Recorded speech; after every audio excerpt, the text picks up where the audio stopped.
মন্ত্ৰী শ্ৰী নন্দিতা গাৰ্লোসা মহোদয়াক জিলা উন্নয়ন মঞ্চৰ তৰফৰ পৰা এটি স্মারকপত্র দাখিল করিলু। আমার মাত্র ইয়াত দুটা দাবি সন্নিবিষ্ট করা হয়েছিল মেমোরেন্ডামটাত।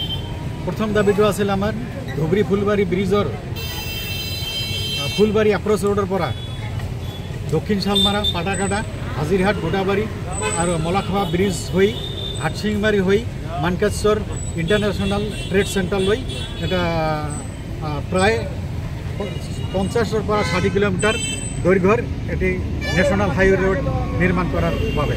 দ্বিতীয় দাবিটো আছিল এই রোডটো নিরাপত্তার বাবে আর জিলার সদর হাটসিংমারি সদর ঠাইখনৰ নিৰাপত্তাৰ বাবে আমি পূৰ্বৰে পৰা কৈ অহা শিশুমাৰা বিএসএফ ক্যাম্পৰ পৰা লক্ষীপুর লৈ ভায়া জরেশ্বর পর্যন্ত হাই টেকনোলজি প্রয়োগ করে এটি বানকাম রোড নির্মাণের বাবে।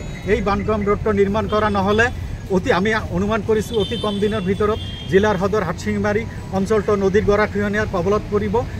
আর দ্বিতীয়তে আমার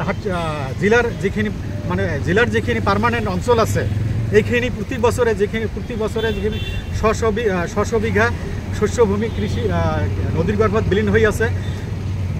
600 পৰিয়াল নদীৰ গৰ্ভত বিলীন হয়ে আছে। এই যিবিলাক পৰিয়াল নদীৰ গৰ্ভত বিলীন হয়ে আছে এইবিলাকৰ পুনৰ সংস্থাপন হ'ব আৰু প্ৰতি বছৰে যিবিলাক শস্যভূমি নদীৰ গৰ্ভত বিলীন হয়ে আছে এই শস্যভূমিবিলাক ৰক্ষা কৰিব আৰু হাজাৰ হাজাৰ কৃষি ভূমি উদ্ধাৰ হ'ব। আৰু মেঘালয়ৰ পৰিৱৰ্তে আমাৰ হাটসিংমাৰিৰ পৰা গুৱাহাটী অহা যোৱালৈ এটি অসমৰ ভূমিৰে যাতায়াতেৰ পথটো সুগম হ'ব বুলি আমি এটা ধাৰণা কৰিছোঁ।